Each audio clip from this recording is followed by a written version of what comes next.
la directrice de banque n'a pas haussé la voix. Elle ne s'est pas précipitée. C'est justement ça qui m'a fait peur.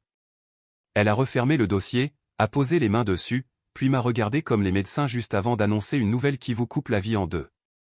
Monsieur, a-t-elle dit doucement en jetant un regard au livret posé sur la table, vous devez vous asseoir. J'étais déjà assis, mais mes jambes se sont vidées d'un coup, comme si le sol avait bougé d'un centimètre sans prévenir. Autour de nous, la banque continuait de tourner normalement. Les imprimantes bourdonnaient, un stylo tintait sur un comptoir, quelqu'un riait à voix basse près de la machine à café du hall. Pas d'alarme, pas de cri. Juste cette phrase suspendue entre nous, lourde, définitive. Tout ça, à cause de l'ancien livret bancaire de mon père. Mais je vais trop vite. Je dois reprendre depuis le début. Je m'appelle Ethan Arlo. J'ai 46 ans. Et jusqu'à la semaine où mon père est mort, la chose la plus stressante de ma vie, c'était un échangeur thermique fissuré dont je n'arrivais pas à trouver la pièce de rechange. Je travaille dans la maintenance CVC, surtout du résidentiel, un peu de commercial. Un travail honnête, bruyant, usant. Le genre de métier où les genoux brûlent le soir, et où vos mains sentent le métal et la poussière, même après avoir frotté longtemps. Je vis près de Cleveland, dans l'Ohio, dans une petite maison de 2 chambres dont le bardage a connu de meilleurs jours et de meilleures décennies. Mon pick-up est payé, mais il tremble quand je suis au ralenti au feu rouge. Je ne suis pas pauvre. Je ne suis pas à l'aise non plus. Je gagne ma vie en réparant la vie des autres. Et, d'une manière ou d'une autre, j'ai appris à vivre avec quelques pannes restées ouvertes dans la mienne. Mon père, Frank Arlo, était mon opposé exact. Lui, il ne laissait rien casser. Frank avait 74 ans quand il est parti. Un homme discret, solide. Il avait passé une grande partie de sa vie comme comptable d'atelier, puis superviseur de site dans une usine qui n'existe plus aujourd'hui. Quand l'entreprise a fermé, il n'a pas râlé. Il a juste serré la ceinture et continué. Mon père vivait simple. Le même manteau chaque hiver, le même café noir tous les matins. Il répétait toujours une phrase quand je bâclais un travail ou que je mesurais à l'œil. Me mesure 2 fois, disait-il en tapotant le mètre ruban du doigt, coupe une seule fois. Je n'ai compris que bien plus tard qu'il ne parlait pas seulement de bois. L'enterrement a eu lieu un jeudi. Ciel gris, vent froid qui traverse la veste, peu importe son épaisseur. Ma femme, Nicole, a presque tout organisé. Elle est forte pour ça, les listes, les délais, la logistique impeccable. Pour elle, les émotions se gèrent, on ne s'y abandonne pas. La cérémonie a été courte, polie. Tout le monde a dit ce qu'il fallait dire. Je me tenais devant, à côté de Nicole, hochant la tête quand il fallait, serrant des mains tendues au bon moment. Je me souviens avoir trouvé étrange qu'un homme qui avait construit tant de choses avec ses mains soit réduit à quelques lignes lues sur une carte. Après, nous sommes retournés à la maison de mon père, celle où j'ai grandi. Nicole a traversé les pièces d'un regard d'experte, déjà en train de décider ce qu'on donnerait et ce qu'on pourrait vendre. Mon beau-frère Derek, son frère aîné, est arrivé en retard et est resté juste assez longtemps pour parler logistique successorale et timing du marché, avant de disparaître. Derek parlait toujours comme si la vie entière était un pitch d'investissement. Je me suis éloigné d'eux et j'ai fini dans le garage. C'est là que mon père vivait vraiment. Des panneaux à outils couvraient les murs, avec des instruments plus vieux que moi. Des boîtes de café remplies de vis triées par taille. Sous l'établi, une caisse à outils rouge en métal, cabossée sur un angle. Je me suis souvenu d'une phrase que mon père m'avait dite quelques mois plus tôt, quand j'étais passé réparer son chauffe-eau. S'il m'arrive quelque chose, regarde dans la boîte rouge. Sur le moment, j'avais cru qu'il parlait des papiers et titres de propriété, assurance, ce genre de documents. Je l'ai ouverte. À l'intérieur, les outils habituels, clés, douilles, mètres usés. Mais, glissé sous un chiffon d'atelier plié, il y avait quelque chose qui n'avait rien à faire là. Un petit livret bancaire en cuir, les bords craquelés par le temps, le genre qu'on ne voit plus. Je l'ai ramené à l'intérieur, plus intrigué qu'autre chose. Je n'avais même pas encore compris ce que c'était quand Nicole l'a aperçu. Elle a regardé la couverture à peine une seconde et a ri, pas amusée, non, méprisante. Ça ne sert à rien, a-t-elle dit. Ces vieux comptes n'existent plus. Jette ça. Elle me l'a pris de la main et l'a balancé dans la poubelle de la cuisine, directement sur une assiette en carton et des serviettes du buffet de l'enterrement. La manière dont elle l'a fait rapide, nette, définitive et rester collée à moi. Si ça ne valait rien, pourquoi agir si vite? Cette nuit-là, je n'ai pas dormi. La maison était trop silencieuse. J'entendais la voix de mon père en boucle. Me mesure 2 fois. Coupe 1 fois. À 5 heures du matin, je me suis levé, je suis allé dans la cuisine et j'ai sorti le livret de la poubelle. Dans la couverture arrière, il y avait un papier plié, un numéro de compte et 6 mots écrits de la main précise de mon père. Ne demande pas à ta femme. Va à la banque. À 9 heures, j'étais sur la route. Le trajet a duré un peu moins de 2 heures, mais il m'a semblé interminable parce que je repassais la matinée en boucle dans ma tête. Nicole n'avait pas remarqué que le livret avait disparu ou elle l'avait remarqué sans rien dire. Quand je suis parti, la maison était calme. Le genre de calme qui vous donne l'impression de fuir, même quand vous ne faites rien de mal. J'ai coupé la radio au bout de 10 minutes. J'avais besoin de réfléchir.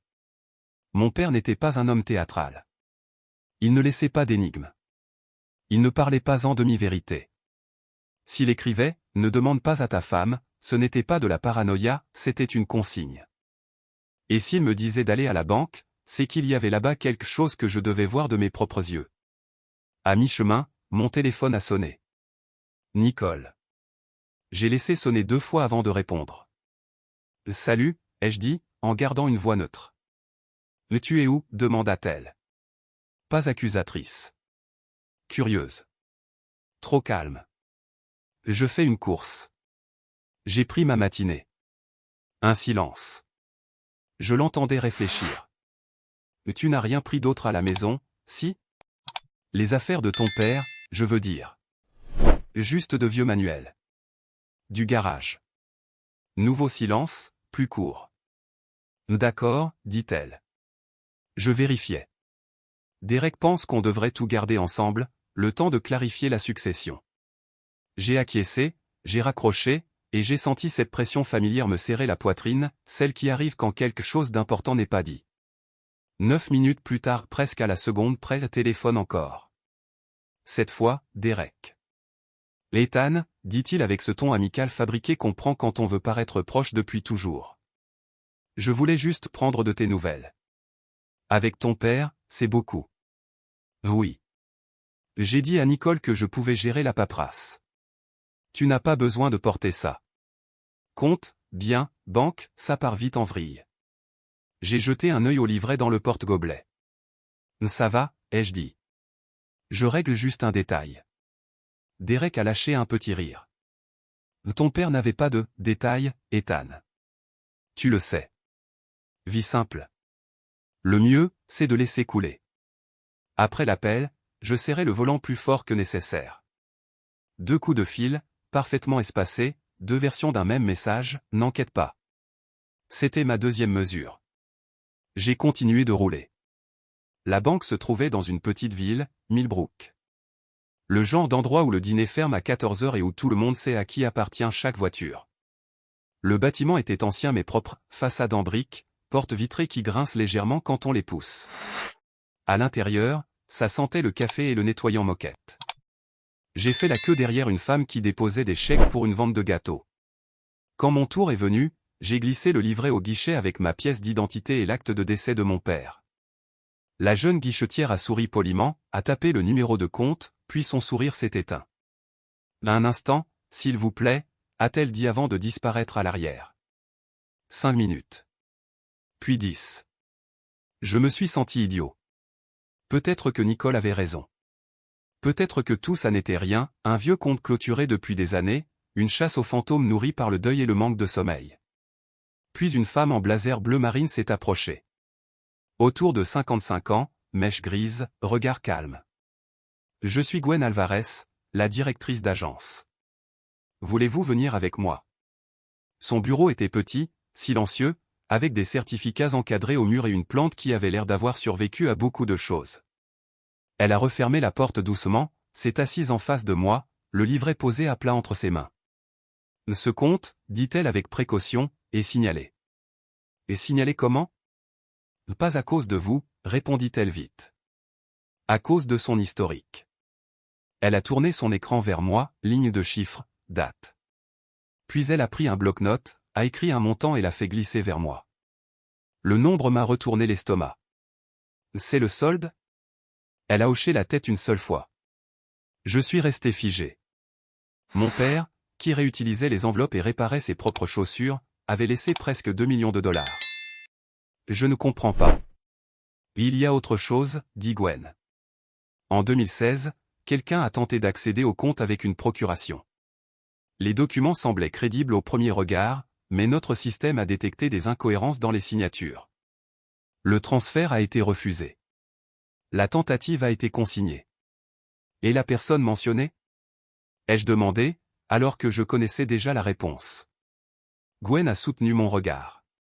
Et Nicole Arlo. La pièce s'est rétrécie d'un coup. Gwen s'est levée. Je vais vous demander d'attendre ici. Je dois passer un appel.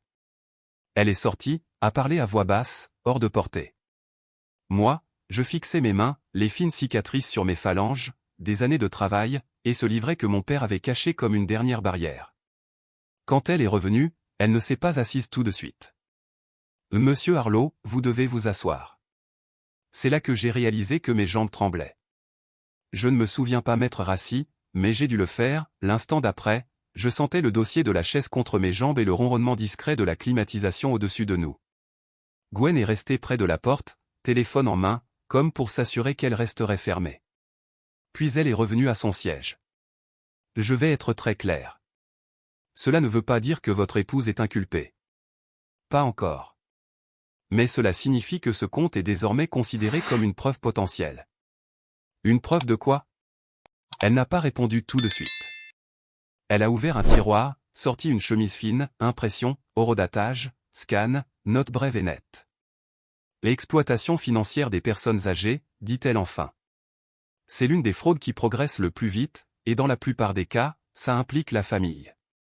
Le mot « famille » m'a frappé plus fort encore que le montant. Gwen m'a expliqué qu'après l'échec de 2016, le compte avait été verrouillé en interne. Plus aucune tentative ensuite.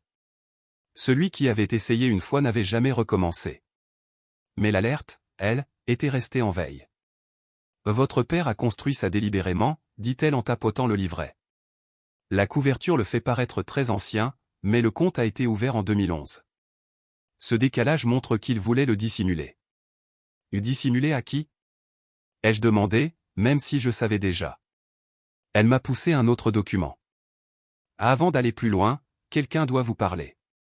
On a frappé à la porte. Une femme est entrée, milieu de la quarantaine, cheveux attachés, expression vive mais pas dure. Tenue civile, posture de flic.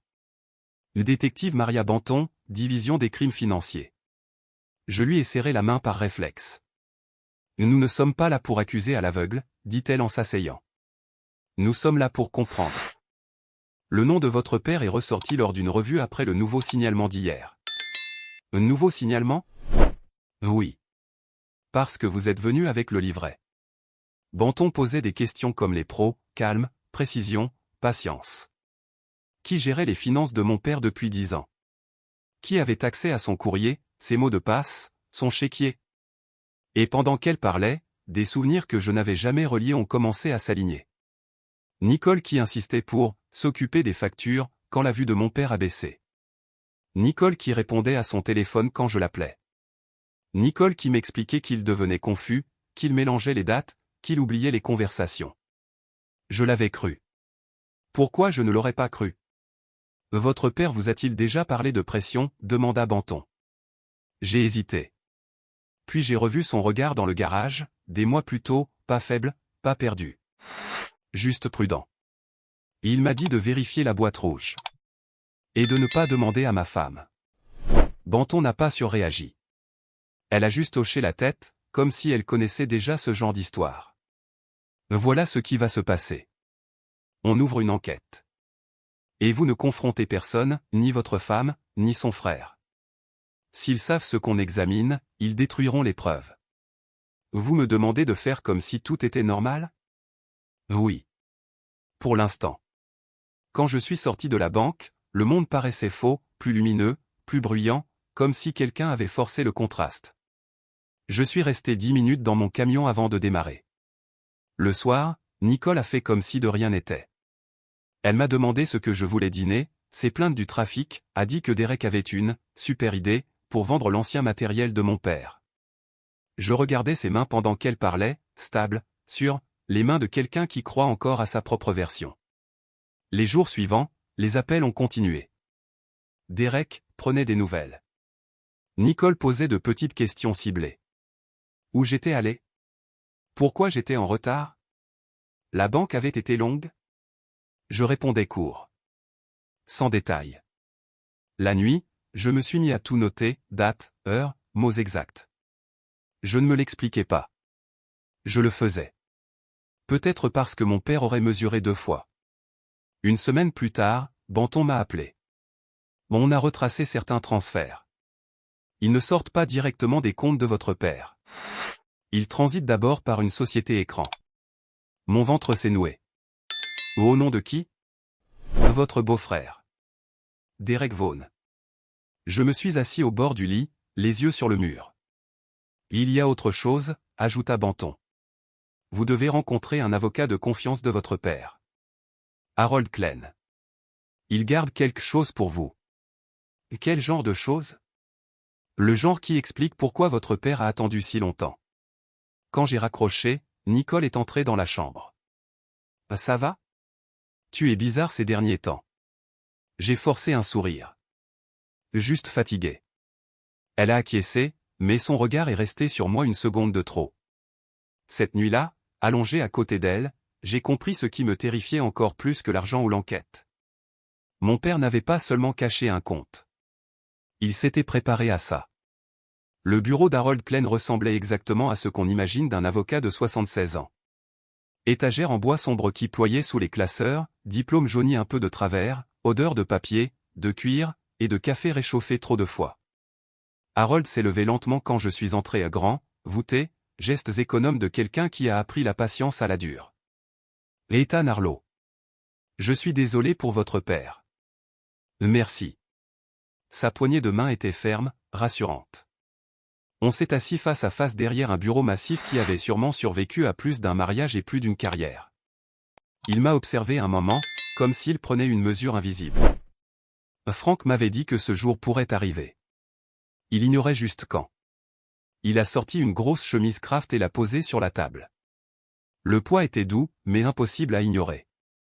Votre père m'a demandé de vous remettre ceci seulement après que vous ayez présenté le livret à la banque. Pas avant.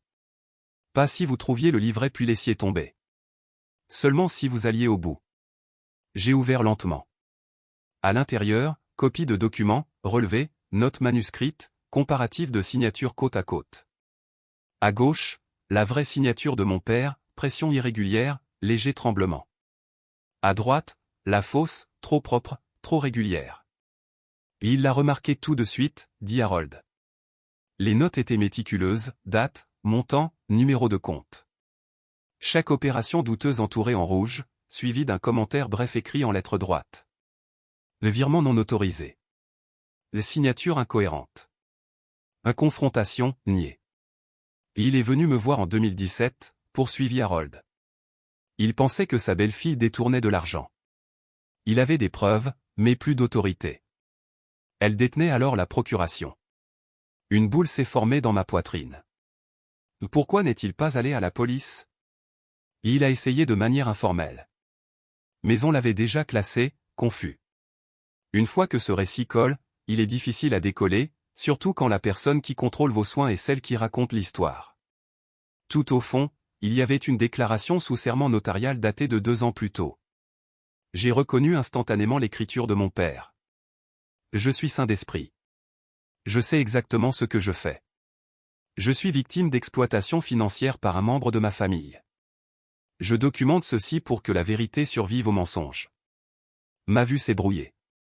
Et il savait qu'il ne gagnerait pas de son vivant, dit Harold. Alors il a préparé l'après. J'ai tourné jusqu'à la dernière section, une seule page, séparée du reste. Frank appelait ça son assurance, expliqua Harold. Le compte que vous avez trouvé. Il a déplacé ce qu'il pouvait avant que la pression devienne insoutenable. Il l'a caché derrière quelque chose d'ancien et de banal. Et il vous a fait confiance pour terminer le travail. Pourquoi moi? Harold a souri tristement. Parce que vous posez des questions. Parce que vous réparez au lieu d'ignorer. Parce que vous ne vous précipitez pas, mesure 2 fois, coupe 1 fois. En sortant de son bureau, mon téléphone a vibré presque aussitôt. Banton. On approche. Mandat déposé, dossier financier, appareils électroniques, bureau lié à la société de Derek. Mon cœur a cogné fort. Bientôt. Mais continuez exactement comme maintenant. Normal. Silencieux. Le soir, Nicole m'observait plus que d'habitude. Elle demandait si j'allais bien, si le travail me fatiguait, si je voulais parler. Ça va. Juste fatigué. Plus tard, pendant qu'elle faisait la vaisselle, elle a lancé sans me regarder. Tu n'es pas retourné à la banque, au moins? Non. Pourquoi? Je sais pas, c'est le genre de truc que font les gens quand ils s'inquiètent. J'ai souri, lentement. Je ne m'inquiète pas. Elle, non plus, n'a pas souri. 2 jours après, Banton a rappelé. On intervient demain. Mandat simultané. Sans avertissement. Je me suis dit que vous voudriez le savoir. J'ai raccroché et je suis resté longtemps seul dans mon camion, main posée sur le volant, à écouter le moteur tiquer en refroidissant. Mon père avait mesuré chaque étape, documenté chaque coupe. Il n'était ni faible ni confus. Il était patient. Et demain, sa patience allait payer. L'appel est venu à 6h12. C'est aujourd'hui, dit Banton. 7h pile. Mandat simultané. J'étais déjà réveillé. Je fixais le plafond depuis un moment, à écouter la respiration de Nicole à côté de moi, compter comme je comptais autrefois les pas de mon père dans le garage, lent, régulier, contrôlé. Je me demandais si elle sentait quelque chose. Si un instinct lui murmurait que le sol allait céder sous ses pieds. Merci de m'avoir prévenu, ai-je dit. Je ne vous demanderai pas d'être là. Mieux vaut que vous ne le soyez pas resté juste joignable. Après l'appel, je me suis levé sans bruit. La maison baignait dans la lumière bleue du petit matin filtrée par les stores. J'ai préparé un café que je n'ai pas bu. Je suis resté assis à la table de cuisine, les mains autour de la tasse, sentant la chaleur sans pouvoir y trouver de réconfort. À 7h exactement, mon téléphone a vibré. On est à votre domicile. Restez en attente. J'ai fixé la porte d'entrée, presque persuadé qu'elle allait exploser. Mais tout est resté immobile. Nicole était à l'étage, probablement en train de se préparer pour le travail, persuadée que c'était un mardi comme les autres. Je me suis demandé à quoi ressemble cette dernière seconde avant que la vérité n'entre. Quand tout paraît encore normal. Je n'étais pas là au moment où ils ont frappé. Banton me l'a raconté plus tard. 2 agents, badge visible, voix calme, pas de cri. Nicole a ouvert en peignoir, tasse de café à la main. Elle a d'abord tenté le sourire. Puis l'incompréhension. Puis l'indignation. Les couches maîtrisées d'une femme qui s'était sortie de tout par la parole toute sa vie. Quand le mandat a été lu fraude, faux, exploitation financière d'une personne âgée et le sourire a disparu. Pendant une seconde, son visage s'est vidé, comme un masque qui glisse. Au même moment, de l'autre côté de la ville, les agents entraient dans le bureau de Derek. Il était en réunion avec 2 clients, en pleine phrase, la main levée pour souligner un point sur « la croissance long terme ». La pièce s'est tue à l'apparition des badges. Derek a tenté de plaisanter, a parlé d'erreur, a cité son avocat. Les agents n'étaient pas là pour négocier. À 8h30, ils étaient tous les 2 en garde à vue. Je l'ai appris assis dans mon camion, garé devant une quincaillerie, en regardant un homme charger des sacs de terreau dans son coffre comme si c'était un matin ordinaire. Je n'ai pas ressenti de triomphe. Pas de soulagement. Juste de la fatigue. L'après-midi, l'avocat de Nicole m'a appelé. Voix lisse, entraînée. Monsieur Harlow, ma cliente pense qu'il y a un malentendu. Ce genre de situation peut s'envenimer inutilement quand les émotions s'en mêlent. Je ne disais rien. Elle est prête à restituer une partie des fonds, poursuivit-il. Nous pouvons régler ça discrètement et éviter une enquête longue et pénible. Une partie? Ai-je répété. Oui. Vu les circonstances, l'état de votre père, la nature informelle des arrangements. Mon père n'était pas confus. Et il n'y a rien d'informel dans une signature falsifiée. Silence. Il s'est raclé la gorge. Vous devriez réfléchir à ce que cela va faire à votre famille. J'ai pensé à mon père, seul à sa table, à consigner des vols que personne ne voulait croire. J'y ai déjà réfléchi. Et j'ai raccroché. Le soir même, je suis retourné chez mon père. La maison semblait différente. Plus légère. J'ai traversé les pièces lentement, la main sur les dossiers des chaises, le bord de l'établi, la caisse rouge toujours à sa place. Sur l'établi, un bloc-notes jaune. L'écriture de mon père en haut de la page. Si tu lis ceci, c'est que les choses ont commencé à bouger. Je me suis assis lourdement sur le tabouret. Le reste de la page donnait des consignes pas sur l'argent, sur la patience, sur le fait de laisser les systèmes faire leur travail, sur l'idée de chercher la vérité, pas la vengeance.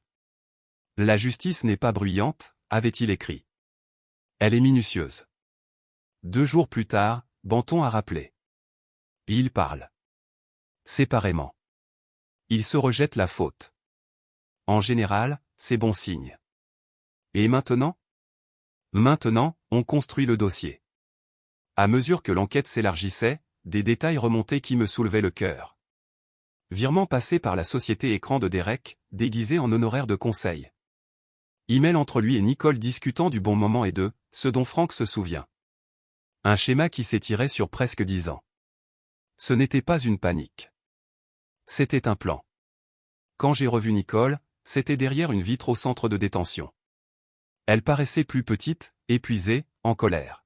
« C'est toi qui as fait ça ?» a-t-elle dit à plat dans le combiné. « Non. C'est toi. » Elle m'a regardé comme si elle ne reconnaissait pas l'homme en face.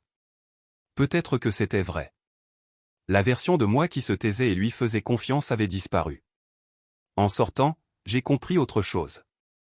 Ce n'était pas la fin. C'était juste le moment où le mensonge cessait de courir. Le tribunal était plus froid que je l'imaginais. Pas en température, la climatisation ronronnait, indifférente mais humainement. Murs gris, bois pâle, bancs raides, rien n'était conçu pour le confort. J'étais au 2e rang, les mains jointes, à regarder ma vie se transformer en pièce à conviction. Nicole est entrée la première, encadrée par son avocat. Blazer Marine, celui qu'elle gardait pour les rendez-vous où elle devait paraître raisonnable, posée, victime. Quand elle m'a vu, sa mâchoire s'est crispée, mais elle n'a pas détourné les yeux. Derek est entré séparément. Pas de blazer, pas d'assurance. Ses yeux cherchaient encore un angle de sortie qui n'existait plus. Le procureur a déroulé les faits méthodiquement, sans théâtre. C'est ça qui a été le plus glaçant. Pas de voix qui monte, pas de grands sermons. Juste des dates, des documents, des montants. 2012, Franck Arlot accorde une procuration limitée à la coordination médicale. 2014, de nouveaux documents apparaissent et élargissent le contrôle financier. 2016, signature falsifiée. 2017 à 2021, transfert progressif via des comptes écrans. Chaque point tombait comme un coup de marteau mesuré. L'analyste forensique de la banque a témoigné ensuite. Elle a expliqué la pression d'écriture. Comment la mémoire musculaire laisse des traces qu'aucun faussaire ne reproduit parfaitement. À l'écran, la vraie signature de mon père à côté de la fausse. Vous voyez cette hésitation, dit-elle. Ça, c'est humain. C'est l'âge. C'est réel. Puis elle a désigné l'autre. Ça, c'est lisse, uniforme, travaillé. L'avocat de Nicole a objecté. Le juge a rejeté. Banton a témoigné à son tour, calme, direct. Elle a décrit l'exploitation financière des aînés en mots simples. Isolement, prise de contrôle, réécriture du récit, victime qui finit par douter d'elle-même. Ces affaires ne commencent pas par le vol, dit-elle. Elles commencent par le contrôle. Quand la société écran de Derek Vaughan Consulting LLC a été évoquée, la salle a changé d'air. Des emails ont été lus à voix haute. Des phrases comme « déplace-le avant qu'il remarque » et « il ne suit plus les dates » ont résonné entre les murs. Derek regardait la table. Nicole fixait l'avant, rigide. Puis Harold Klein a pris la barre. Il tenait l'affidavit de mon père comme un objet fragile. Franck Arlot était sain d'esprit, dit-il fermement. Il était effrayé. Isolé. Mais pas confus. Le juge a écouté, pris des notes, posé des questions qui coupaient net le bruit. Quand les deux parties ont terminé, la salle sonnait creux, comme si tout le monde connaissait déjà la conclusion et attendait juste qu'elle soit prononcée. La peine est tombée 3 semaines plus tard. Nicole s'est levée quand son nom a été appelé. Son avocat a plaidé la clémence, stress, malentendu, bonnes intentions mal orientées. La réponse du juge a été calme et dévastatrice. Ce n'était pas un accident. C'était une tromperie continue. 7 ans de prison fédérale. Restitution ordonnée. Saisie d'actifs. Puis Derek, 3 ans, sans accord, sans réduction. La société écran a rendu tout arrangement impossible. Quand le marteau est tombé, je n'ai rien ressenti. Pas de victoire. Pas de soulagement.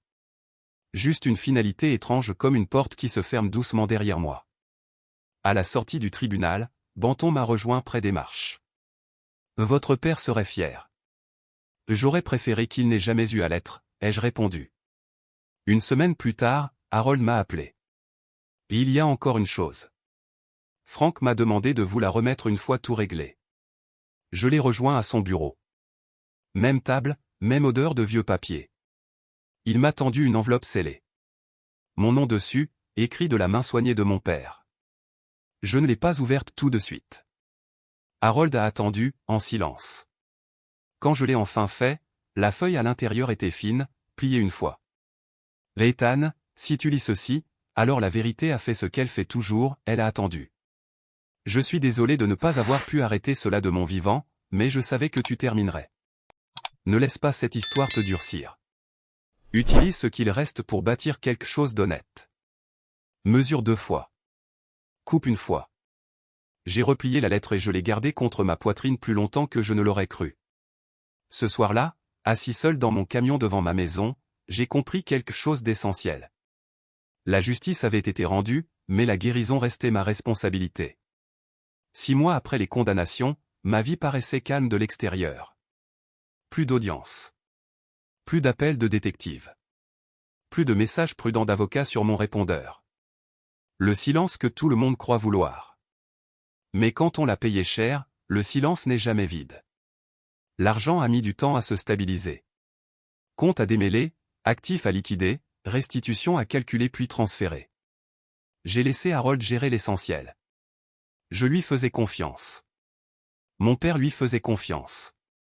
Ça me suffisait. Quand les chiffres finaux sont tombés, je ne me suis pas senti riche. Je me suis senti stable. Pour la première fois depuis des années, aucune pression dans la poitrine en ouvrant la boîte aux lettres ou en vérifiant mon solde. J'ai soldé mon camion, remboursé l'hypothèque, mis de côté de quoi vivre sans peur. Puis j'ai fait quelque chose que mon père aurait compris. J'ai construit quelque chose d'utile. Pas spectaculaire. Pas brillant aux yeux des gens comme Derek. Juste honnête. J'ai acheté un petit local d'angle en centre-ville, façade étroite, grande vitrine, sol en béton fissuré. Avant, c'était une imprimerie. Aujourd'hui, c'est un atelier en moitié réparation, moitié transmission. Je répare les appareils que les gens n'ont pas les moyens de remplacer. Le week-end, j'enseigne l'entretien de base. Changer un filtre, écouter une machine avant qu'elle casse. Sur le mur du fond, au-dessus de l'établi principal, j'ai accroché le vieux mètre ruban de mon père. Le bord métallique est lisse à force d'avoir servi. À côté, encadré simplement, ces mots. Me mesure 2 fois. Coupe une fois. Parfois, les gens me demandent d'où ça vient. Je leur dis juste que ça appartenait à quelqu'un qui croyait au travail bien fait, lentement, proprement. Nicole m'écrit depuis la prison. De longues lettres, explications, reproches, excuses qui reviennent toujours à l'accusation. Elle dit que j'ai tout détruit, que je l'ai trahi, que la famille ne devrait jamais se faire ça. Je ne réponds pas. Certaines portes, une fois fermées, n'ont pas besoin d'être rouvertes pour prouver qu'elles sont verrouillées. La femme de Derek a divorcé. Son entreprise s'est dissoute. Ses clients ont disparu aussi vite qu'ils l'avaient encensé. Quand on construit sa vie sur des raccourcis, il ne reste rien dessous quand les raccourcis s'effondrent. Un jour, Harold m'a demandé si je voulais rendre visite à Nicole ou à Derek, pour tourner la page, a-t-il dit. J'y ai pensé une journée. Puis j'ai dit non. Tourner la page n'est pas quelque chose que les autres vous donnent. C'est un choix, celui d'arrêter d'attendre des explications qui ne soigneront rien. Parfois, en fin d'après-midi, Quand l'atelier est calme et que la lumière traverse les vitres avec le bon angle, j'entends la voix de mon père dans ma tête. Pas la voix sévère. La voix douce. Celle qu'il avait quand il enseignait, pas quand il corrigeait. J'aurais voulu qu'il voie cet endroit. J'aurais voulu qu'il n'ait jamais eu besoin de cacher quoi que ce soit. J'aurais voulu qu'on le croie quand c'était encore temps. Mais je sais aussi ceci. Il n'a pas été vaincu. Il a été patient. Il n'a pas laissé que de l'argent. Il a laissé une trace, une vérité qui a survécu au mensonge. Et il m'a fait confiance pour la porter jusqu'au bout. Si tu écoutes cette histoire et que quelque chose te parle. Si on t'a déjà dit que tu imaginais, que tu exagérais, qu'il valait mieux ne pas poser de questions. Alors écoute bien cette partie. Fais attention à ce qui n'a pas de sens. Note tout. Fais confiance au schéma, pas aux promesses. La vérité ne se presse pas. Elle attend. Merci d'être resté avec moi jusqu'au bout. Je sais que ce récit n'était pas facile. Mais certaines routes comptent justement parce qu'elles sont inconfortables. Si tu veux partager ton ressenti, je veux vraiment te lire. Dis-moi ce qui t'a marqué, et d'où tu m'écoutes. On a encore beaucoup d'histoires comme celle-ci à raconter. Des histoires de patience, de résistance, et de ces instants silencieux où tout devient enfin clair. Si tu ne veux pas les manquer, pense à t'abonner. On continue cette route ensemble.